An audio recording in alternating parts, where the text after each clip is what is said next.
Hello everyone, welcome back to the War Diary channel. Please subscribe and like my videos. I want to begin today's review with a story. Imagine waking up one morning in a major military city, hearing explosion after explosion, looking out over what you thought were impenetrable defenses and realizing that a swarm of drones has slipped through, inflicted huge damage, and shaken up assumptions. That is the scene being painted by the viral claim that 79 Ukrainian drones destroyed assets in the Moscow military district, inflicting roughly $17 billion in damage. We'll unpack what's being claimed, what we can verify, what remains unconfirmed, and how this fits into the broader context of the war. When we talk exterior, we're not literally talking about a vehicle, but the frame of the claim, the setting, the terrain, the forces. The claim states that 79 drones launched by Ukraine penetrated the defenses of the Moscow military district in Russia and destroyed a set of high-value targets amounting to $17 billion in damage. The exterior view would include the geography of the Moscow region, the power grid, military warehouses, logistics bases, possibly airfields, and the drone sky corridor. If such a strike really happened, stretching across the outer ring of Moscow or deep into the district, it would reflect both audacity and planning. But in checking open-source records, there is no verified independent confirmation of exactly 79 drones destroyed Moscow military district with $17 billion damage. Media outlets report that drones have struck Russian regions near Moscow and other parts of western Russia, and Russia's defense ministry claims to have shot down dozens of Ukrainian drones over various regions, including near Moscow. One source details that on July 4, 2025, a Ukrainian drone attack damaged a power substation in the Sergiev Posad district near Moscow, noting at least 4 explosions and power outages. So while there are drone strikes near Moscow's outer region, the specific scale and dollar value of $17 billion for 79 drones is not corroborated.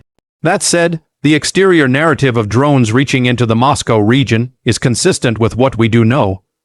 Drones are increasingly used to strike deep into Russian territory.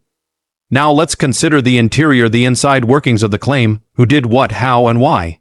The claim implies Ukraine launched 79 drones, probably loitering or attack drones, which then found and destroyed military/logistics/infrastructure assets within the Moscow military district.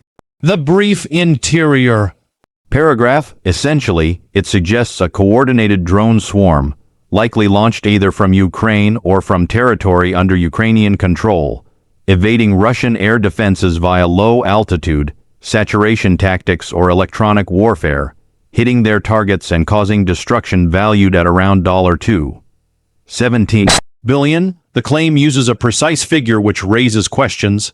How was the damage calculated? What assets were destroyed? Who verified that? Without clear independent verification, we must treat the dollar value estimate as speculative or propaganda amplified. Performance in this context refers to how plausible the capabilities and results are. Drone warfare has indeed progressed rapidly in the Ukraine-Russia conflict. Ukrainian forces have used attack drones and loitering munitions deep into Russian territory, and Russia has been responding with improved air defenses and electronic warfare. For instance, analysts note that Ukrainian drones are rewriting the rules of engagement in this war. There are documented cases of drone strikes hitting Russian infrastructure deep inside Russia, including oil depots or military facilities. So the general performance of drones is plausible. Yet scaling to 79 successful strikes reaching the heart of the Moscow military district, evading air defense and causing $17 billion damage would represent a very large and logistically complex operation. We'd expect independent imagery, satellite evidence, or a reliable intelligence report. In absence of that, the claim's performance component should be treated carefully. Yes, drones can strike deep. Yes, they have. But a claim of this magnitude needs additional verification. Safety features in a conventional product review. This would refer to built-in safe guards, Here it is more metaphorical about risk management, collateral damage, civilian safety, credibility. Using drones to strike inside another country raises issues of international law, civilian harm, escalation risk. For the claimant side, safety features might mean measures to avoid civilian casualties, minimize friendly losses, and protect their own drone launchers/crew. On the Russian side, safety features refer to air defense, early warning, counter, drone measures. The claim implies the Ukrainian drones succeeded despite Russian defenses, which suggests a failure of those safety and defense features on the Russian side or an overload of their systems.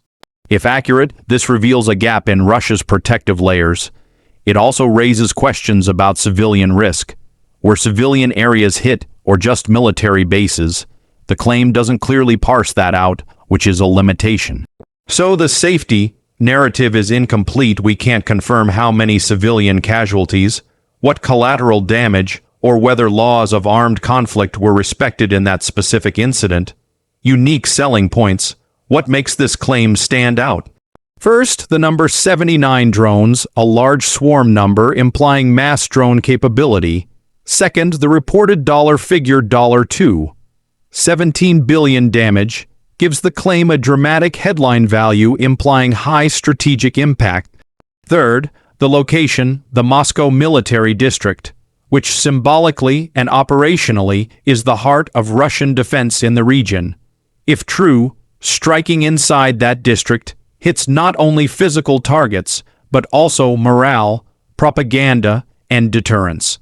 Additionally, the claim can be used as information warfare, signaling Ukraine can hit deep into Russia, thereby undermining Russia's sense of security. That's a unique point, the psychological dimension. Finally, if accepted, the claim would signal a shift in the war, from Ukraine repelling Russian attacks to projecting force into Russia's defended interior.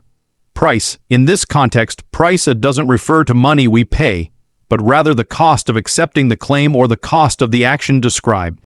On one hand, the cost to Russia, if true, is $2. 17 billion in destroyed assets, plus the reputational cost of being vulnerable. On the Ukraine side, the cost includes resources expended, 79 drones, planning, potential risk to operators, possible escalation. For us as viewers and analysts, the price is verifying credibility, parsing propaganda, understanding risk of misinformation. Accepting without verification could distort our view of what is really happening.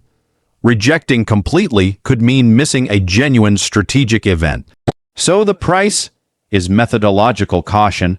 Conclusion: what should the viewer take away?